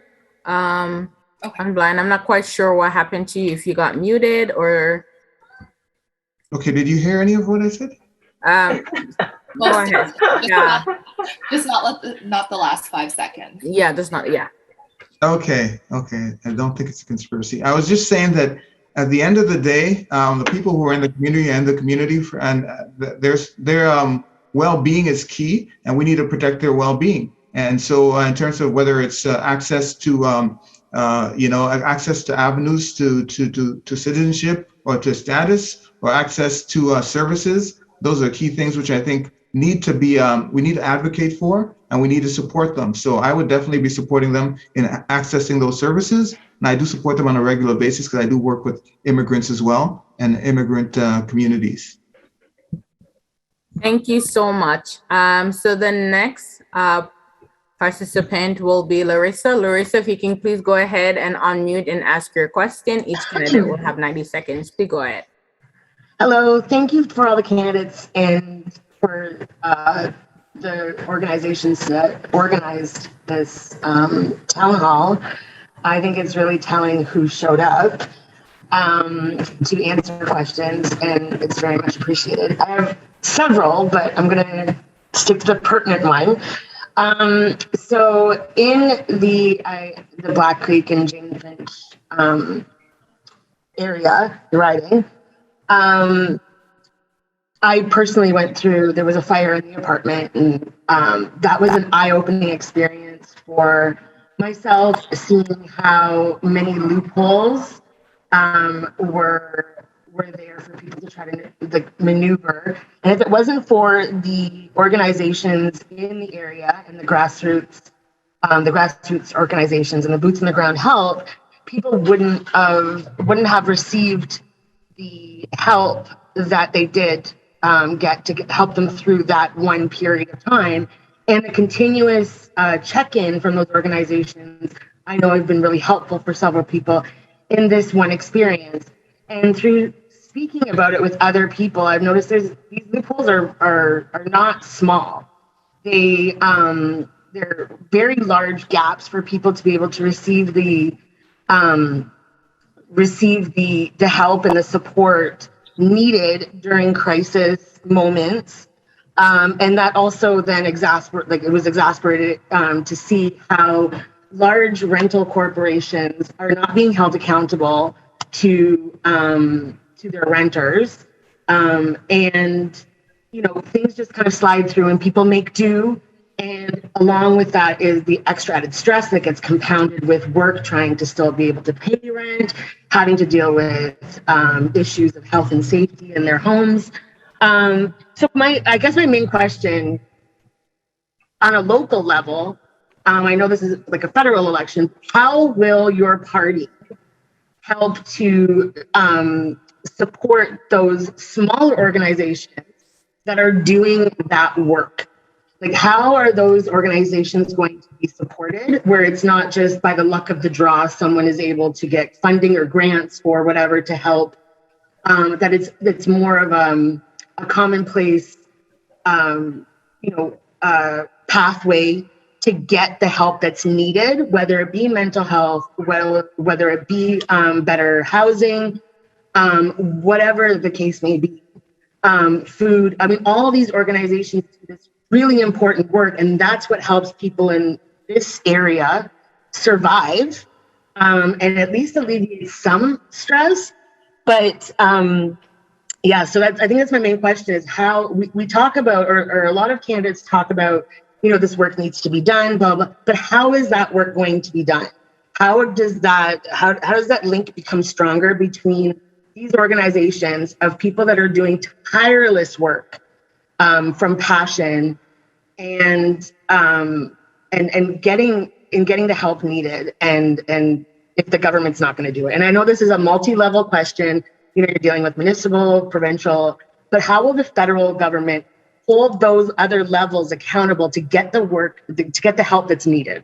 Sorry, I know that was a long-winded question, but I think it's something that's really coming up because the people that are actually getting the work done are the ones that are on that, I don't want to say a lower level, but a more active level, but a level that needs to be supported much more.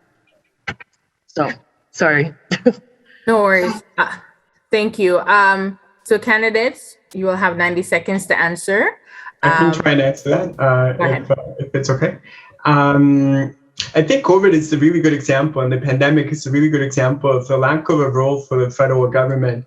Right? The vaccination process was left to hospitals, was left to community organizations, and it was left to community to figure out when and how the clinics were going to happen. That was a serious lack in leadership from Ottawa. We should have had big, properly funded processes coming in, speaking with community and figuring out how all this was going to be rolled out. That never really happened, and it's been 2 years, right? The traditional parties and the Liberals and the Conservatives, I mean, they're not here, like you said, but they also don't believe in the role of community and the role that government can play as a positive figure in the public space to build community and to help build those organizations. Not-for-profits chasing grants does not build communities. You need multi-year funding. You need a cohesive method of building community and allowing those community members to grow capacity over time. It is a big question. I'm happy to have a longer conversation on this offline, but absolutely, you need to change the model that we have in place. It's a neoliberal model that's been put in place since the 1990s, and we need to move away from it so that we can build the infrastructure that is needed in place to deal with the predatory elements out there that are just waiting for a crisis to come in to take advantage of people, right? Thank you, Matias. Any other candidates would like to go ahead, Christine? Oh. I think Matias should join the Marxist-Leninist Party. I just want to say that up front. Larissa, it's a very important issue that our party is discussing on the basis of freedom of speech, because what we're finding in organizations that do seek funding is that there's always a concern that you can't be political.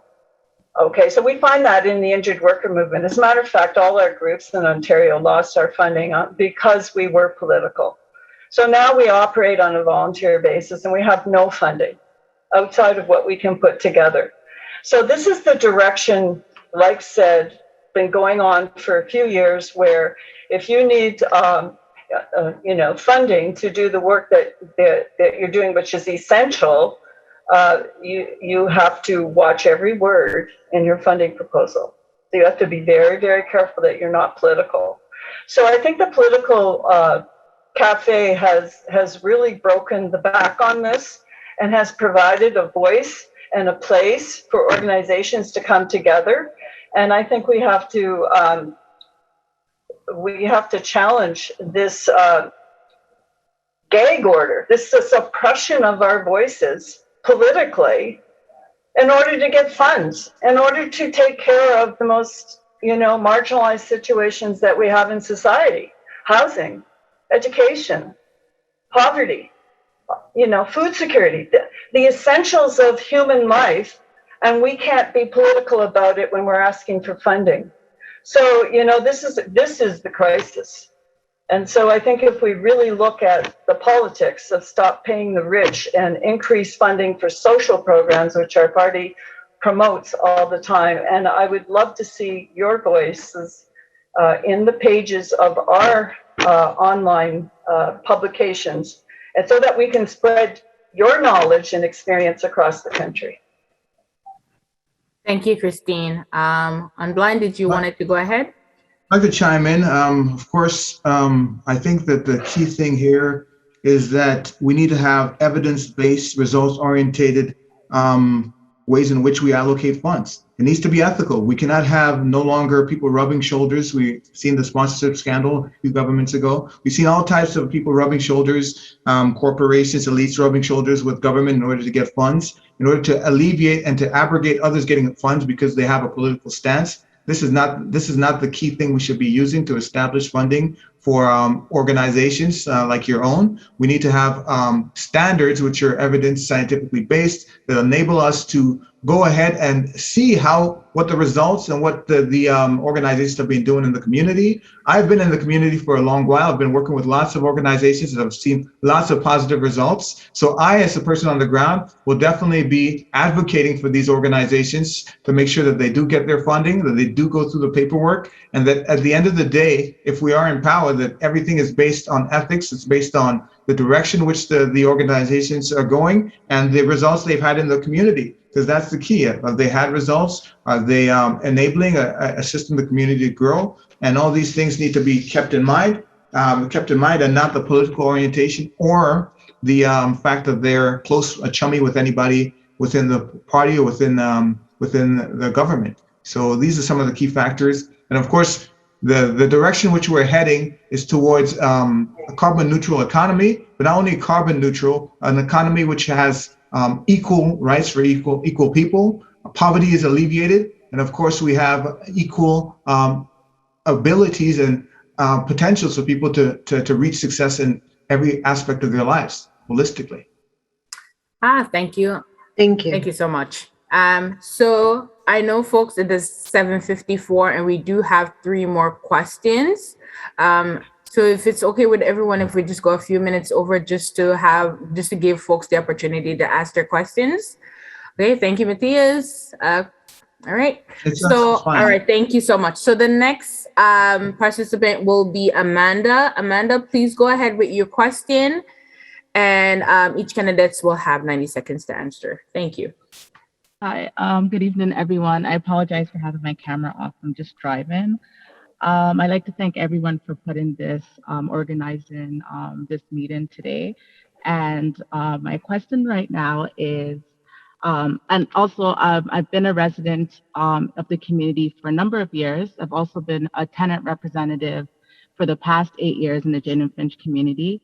And I also ran for council in the 2018 municipal elections. And one thing I noticed when I was out knocking on some of the residents' doors and asking them to come out to vote was that they were discouraged.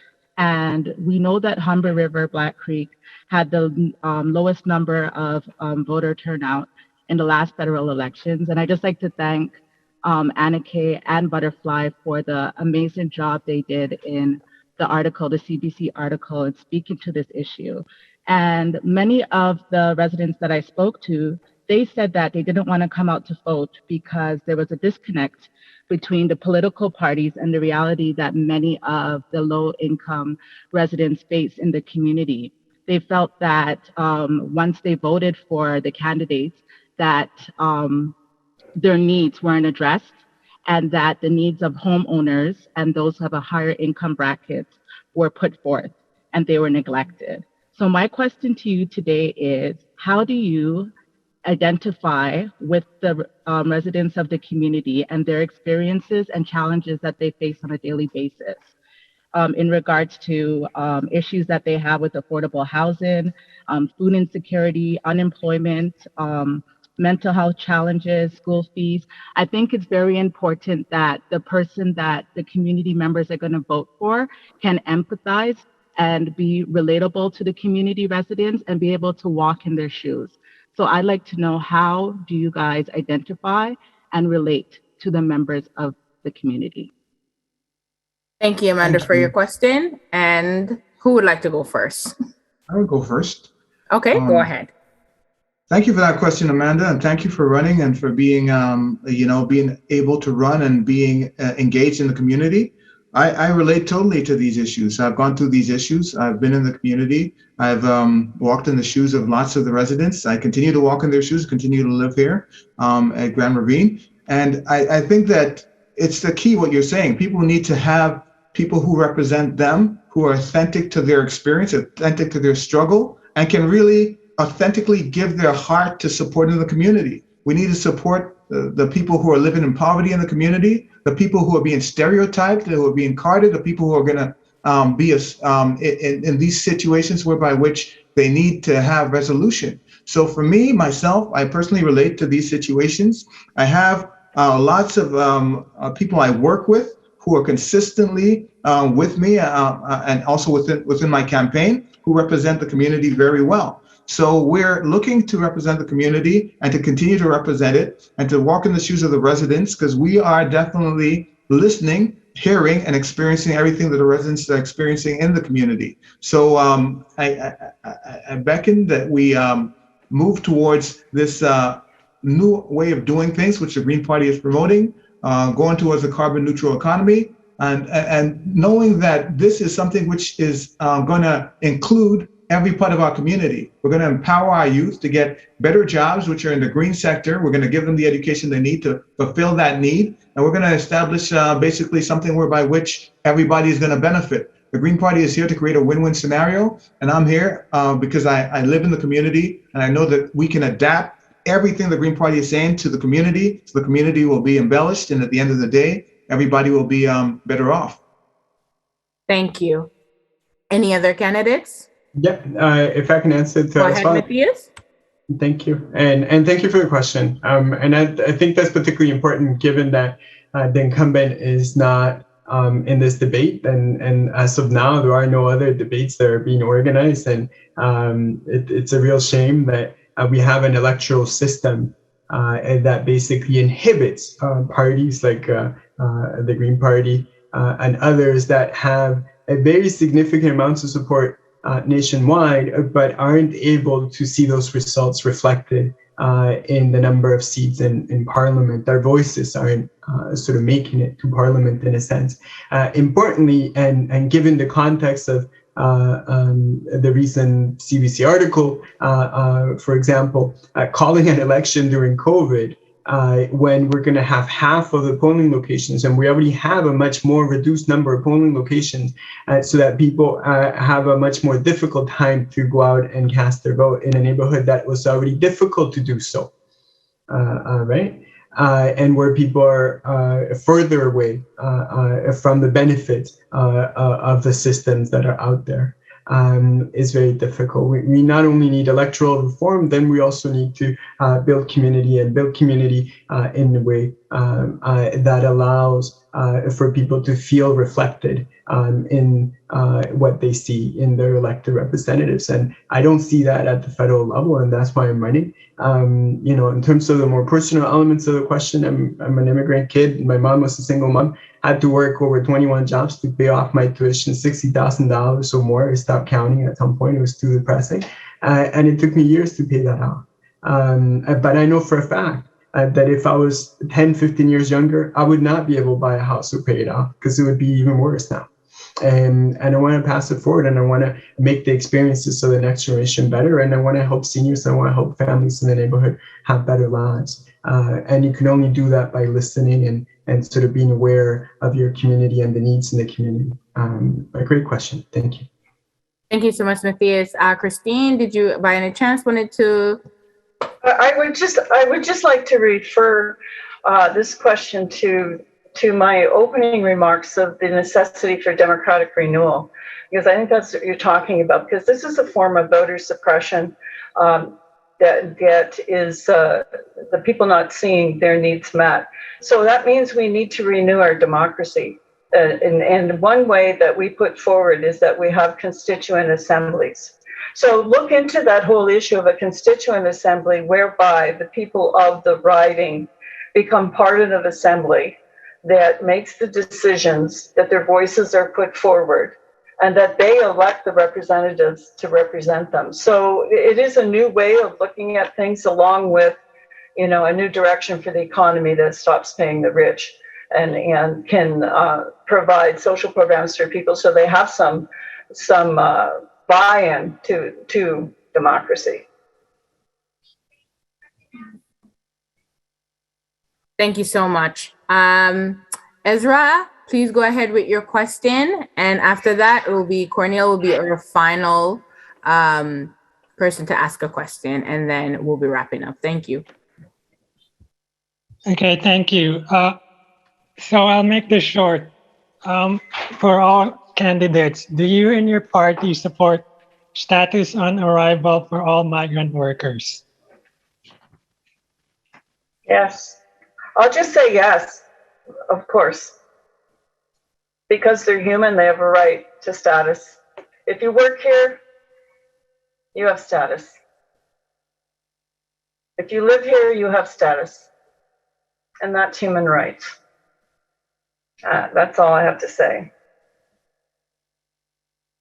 Thank you, Christine. Any other candidates? Yeah, I can answer that as well. Or Unblind, if you want to go first. Yeah, we do support status now. Based on the person arriving, they do have a status, like Marxist-Leninist friend was saying, in terms of human rights, in terms of protection, in terms of being able to apply for refugee status, in terms of being able to apply for all the statuses that they do need. And in the meanwhile, of course, being supported. So they do have status, and that status will be further established after they go through the processes. But they should have status when they do arrive.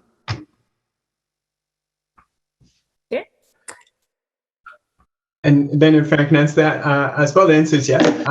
We should have pathways for folks that come to work in Canada. It's not just American workers and farms anymore. Businesses have used the same model to bring in workers to fill in employment positions in Tim Hortons and other places and cities and everywhere else. And we need to figure out ways to bring those folks into an envelope where they do have a pathway. If they're filling in a need, if they're paying taxes, if they're becoming part of Canadian society in larger ways, they should have access to pathways. They came here to better their lives, and we shouldn't just be using folks for X number of months on their contract and sending them back, which is the current situation. Thank you for the question. Thank you so much. So our final participant to ask a question will be Cornelia. Cornelia, please unmute and go ahead with your question. Thank you. Thank you very much. I was going to ask a more broader question on the over-incarceration of Blacks, racialized and First Nations, but I will just focus, given the time that we have, on criminal records. As you know, the Harper government changed the law to make it more difficult for people to obtain a record suspension after a conviction. And I believe there was a proposal in the works right before the election was called to shorten the time to allow people to apply for that record suspension sooner. And we all know how that can impact on employment and so on. So I'd like to hear your thoughts on how you think people should deal with getting their record suspension after the conviction and try to be rehabilitated in the society.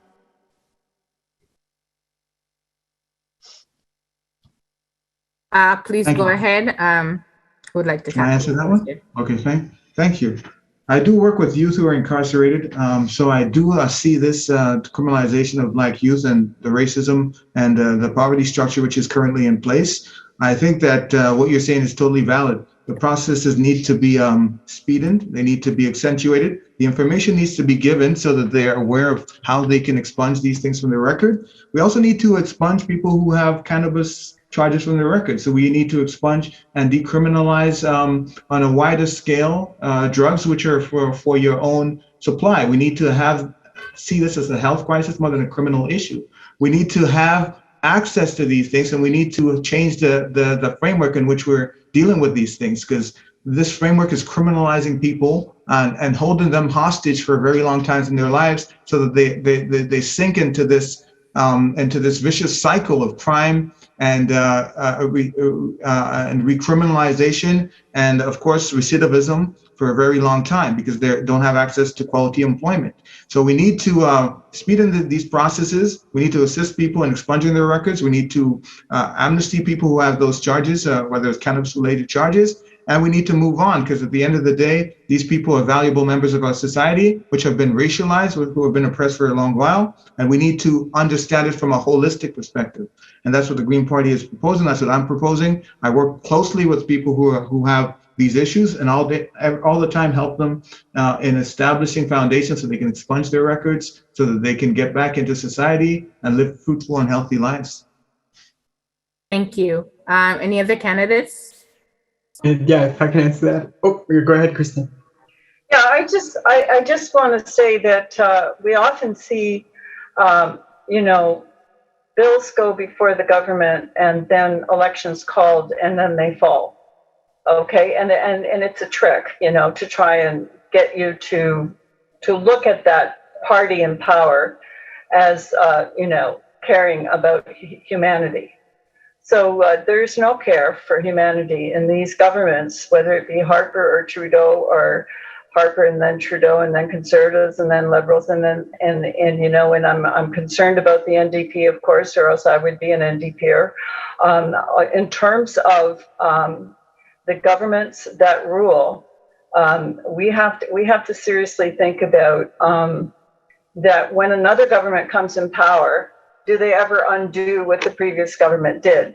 So here you're saying there was a bill, and then what did they do? They went to the Governor General and said, we need an election, when there really was no contradiction in the House. It was a minority government, but there wasn't any vote to tear down the government between the other political parties. So how much did this party the Liberal Party, how concerned were they with that bill that was going to improve the situation that Harper did? They didn't give a shit, right?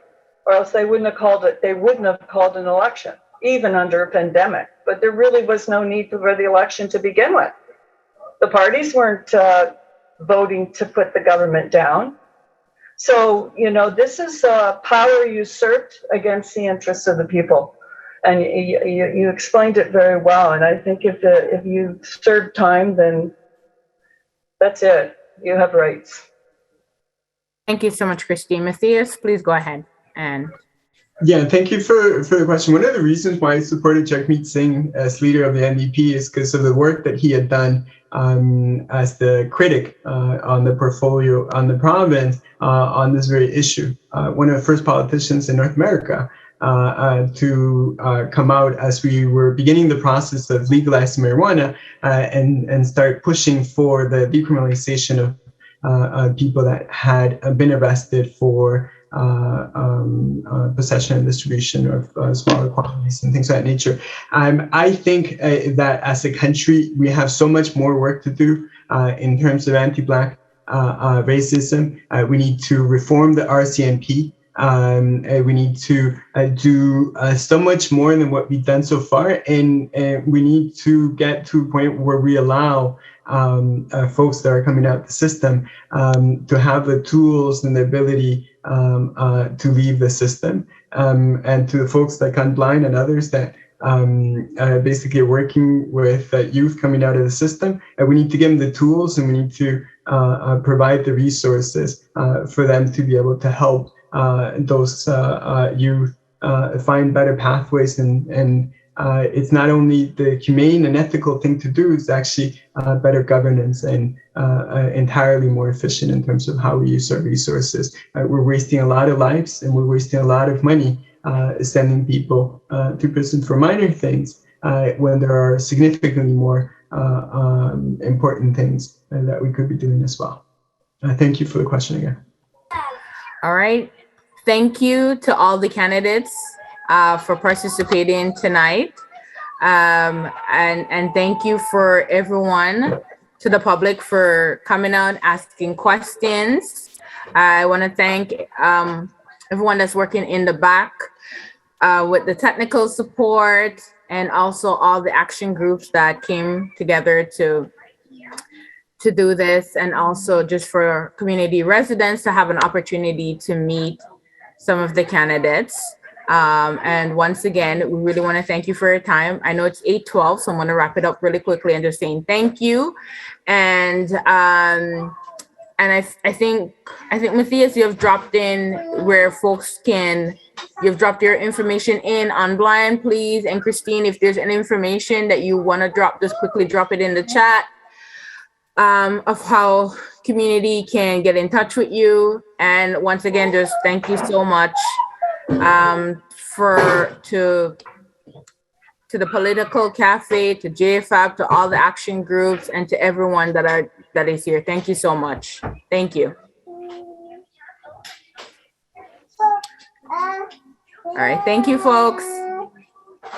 Night, everyone. Thank you to the candidates for coming out. Thank you to the participants. Thank you, Anna Kay, for moderating all of this. That's exactly what happened. Thank you very much, ladies, for the invitation, and I look forward to the election. I look forward to working with you, regardless of the outcomes.